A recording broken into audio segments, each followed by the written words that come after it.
कभी सोचा है कि सिर्फ 3 महीने मतलब 90 डेज किसी की जिंदगी को कितना बदल सकते हैं? आज हम एक ऐसे ही जबरदस्त 90 डे प्लान को समझने वाले हैं। और ये सिर्फ कोई वादा नहीं है, ये तो जिंदगी को पूरी तरह से बदलने का एक पूरा ब्लूप्रिंट है, एक नक्शा है। तो इस सफर की शुरुआत होती है एक बहुत बड़े वादे से। जरा सोचिए, सिर्फ 90 दिन और बदलाव इतना बड़ा कि शायद अपने ही लोग पहचान ना पाएं। सुनने में ये बहुत बड़ा लग सकता है ना? लेकिन सच कहूं, यही वो आग है, वो चिंगारी है जो इस पूरे सफर को पावर देने वाली है। एक बात साफ है, ये सिर्फ कुछ करने वाले कामों की लिस्ट नहीं है। नहीं, इसे एक सफर की तरह देखिए, एक ट्रांसफॉर्मेशन जर्नी जो शुरू होती है त्याग से और खत्म होती है कामयाबी की चोटी पर। ये एक सोची समझी, बिल्कुल वेल प्लान्ड स्ट्रैटेजी है जो हमें रास्ता दिखाएगी। अच्छा, कोई भी बड़ी इमारत बनाने से पहले क्या जरूरी होता है? एक मजबूत नींव, राइट? बस हमारी इस जर्नी का पहला फेज भी बिल्कुल यही है, फाउंडेशन बनाना। ये जो पहले 30 दिन है ना, ये सब कुछ पुरानी बेकार की आदतों को जड़ से उखाड़ फेंकने और नई मजबूत आदतों के बीज बोने के बारे में है। तो ये पूरा 90 दिन का सफर ये 3 हिस्सों में बटा हुआ है, एकदम क्लियर। पहले 30 दिन, जैसा हमने कहा, फाउंडेशन के लिए। उसके बाद के 45 दिन डिसिप्लिन बनाने के लिए। और आखिर के 15 दिन वो हैं अपनी मेहनत का इनाम पाने के लिए। इस तरह का स्ट्रक्चर हमें फोकस्ड और मोटिवेटेड रखने में मदद करेगा। तो सबसे पहला और सबसे जरूरी कदम क्या है? वो है टाइम ऑडिट। मतलब ये पता लगाना कि हमारा वक्त जा कहाँ रहा है। आखिर जिस चीज को हम मापते ही नहीं, उसे कंट्रोल कैसे करेंगे, है ना? तो भविष्य बनाने से पहले ये समझना तो पड़ेगा कि हमारा सबसे कीमती खजाना, हमारा वक्त, आज के दिन कहाँ जा रहा है। और यहीं पर एक कड़वी सच्चाई का सामना करना होगा। हमारी आदतें या तो हमारा टाइम बर्बाद कर रही हैं या फिर टाइम को इन्वेस्ट कर रही हैं। सोशल मीडिया पर घंटों स्क्रॉल करना, फालतू की गॉसिप, बेकार की आउटिंग्स, ये सब टाइम वेस्टर्स हैं। इन्हें पहचानना है, जिंदगी से बाहर निकालना है। और जो वक्त बचेगा ना, उसे लर्निंग, प्रैक्टिस और फोकस्ड काम जैसी इन्वेस्टिंग एक्टिविटीज से भरना है। ठीक है, तो एक बार जब टाइम पर कंट्रोल आ गया, तो अगला स्टेप क्या है? अगला स्टेप है अपने फ्यूचर में इन्वेस्ट करना। और इसका सबसे अच्छा तरीका है एक स्किल अपग्रेड। मतलब एक ऐसी हाई डिमांड स्किल सीखना जो ना सिर्फ दिमाग बढ़ाए बल्कि जेब भी भरे। अब सवाल है कि कौन सी स्किल? तो यहां कुछ बढ़िया एग्जाम्पल्स हैं, जैसे वीडियो एडिटिंग, आज की डिजिटल दुनिया में इसकी बहुत ज़रूरत है। या फिर सेल्स, जो हर बिजनेस की रीढ़ की हड्डी होती है। डिजिटल मार्केटिंग भी एक ऑप्शन है जो बिजनेस को ऑनलाइन ग्रो करने में मदद करती है। अरे, प्लम्बिंग जैसा कोई प्रैक्टिकल स्किल भी हो सकता है। मेन पॉइंट ये है कि एक ऐसी स्किल चुनो जिसकी मार्केट में डिमांड हो और जो फाइनेंशियल फ्रीडम दे सके।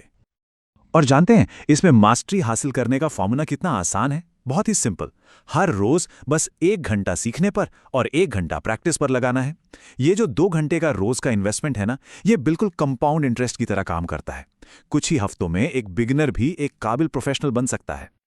चलिए, अब आते हैं सफर के सबसे अहम हिस्से पर, इसके दिल में, फेज 2, दिन 31 से लेकर 75 तक। ये फेज है डिसिप्लिन बनाने का। ये वो भट्टी है जहां इरादों की असली परीक्षा होगी। हो सकता है ये सबसे मुश्किल हिस्सा हो, लेकिन यकीन मानिए, असली बदलाव यहीं पर होता है। और इस फेज की शुरुआत होती है बॉडी को रीसेट करने से। क्यों? क्योंकि एक तेज दिमाग एक हेल्दी शरीर में ही रहता है। हमारा शरीर एक गाड़ी की तरह है जो हमें मंजिल तक ले जाएगी। तो इसका ध्यान रखना, इसे मेंटेन करना तो बहुत जरूरी है। और नियम? नियम बिल्कुल सीधा है। हर दिन सिर्फ 30 मिनट की वॉक, बस। कोई बहाना नहीं, कोई कॉम्प्रोमाइज नहीं। ये छोटी सी आदत न सिर्फ बॉडी को एक्टिव करती है, बल्कि दिमाग को भी फ्रेश कर देती है, नए आइडियाज के लिए जगह बनाती है। समझिए, ये दिन के लिए एक पावरफुल रीसेट बटन है। इसके साथ ही एक और जरूरी चीज है, हर रात 7 घंटे की अच्छी नींद। नींद कोई लग्जरी नहीं है, ये सुपर फोकस के लिए एक जरूरत है। जब शरीर को पूरा आराम मिलता है, तो दिमाग भी सीखने और काम करने के लिए एकदम तैयार रहता है। और हाँ, चीनी और जंक फूड से दूर रहना है। शरीर को एनर्जी देनी है, सुस्त नहीं बनाना। तो सवाल यह है कि डिसिप्लिन को रोज की आदत कैसे बनाएं? इसका एक सिंपल सा 3 स्टेप का तरीका है। स्टेप 1, हर रोज सिर्फ एक छोटा सा गोल सेट करो, ऐसा गोल जिसे पूरा किया जा सके। स्टेप 2, उस पर फौरन एक्शन लो, ज्यादा सोचो मत। और स्टेप 3, कोई बहाना नहीं, एक्सेप्ट नो एक्सक्यूजेस। बस काम को खत्म करो। असल में इस पूरे फेस का निचोड़ सिर्फ एक ही बात में है, बस एक्शन। ज्यादा सोचना प्रोग्रेस का सबसे बड़ा दुश्मन है। सोचना समझना बंद और काम करना शुरू, बस यही वो माइंडसेट है जो सिर्फ सोचने को असली आदतों में बदलता है। और अब हम आ गए हैं फाइनल फेज पर, दिन 76 से 90। ये वक्त है अपनी मेहनत की फसल काटने का। ये वो टाइम है जब त्याग और डिसिप्लिन अब असल नतीजों में बदलने लगते हैं। तो पांचवां स्टेप है कमाना और बचाना, अर्न एंड सेव। जो नई स्किल इतनी मेहनत से सीखी है, अब उसे मार्केट में ले जाने का टाइम आ गया है। अब वक्त है अपनी नॉलेज को इनकम में बदलने का। और जो भी कमाई हो उसे मैनेज करने का एक सिंपल सा लेकिन बहुत पावरफुल नियम है। अपनी कमाई का कम से कम 20% बचाना है। और ये सिर्फ सेविंग नहीं है, ये भविष्य के लिए एक इन्वेस्टमेंट है। ये 20% एक फ्रीडम फंड है जो आगे चलकर बड़े मौकों के दरवाजे खोलेगा। और उस बचाए हुए पैसे को बस बैंक में पड़े नहीं रहने देना है, उसे काम पर लगाना है। उसे अपनी स्किल को और बेहतर बनाने के लिए किसी नए कोर्स में इन्वेस्ट करें, अपना खुद का बिजनेस शुरू करने के लिए सीड कैपिटल की तरह इस्तेमाल करें, या फिर इस समझदारी से कहीं इन्वेस्ट करें।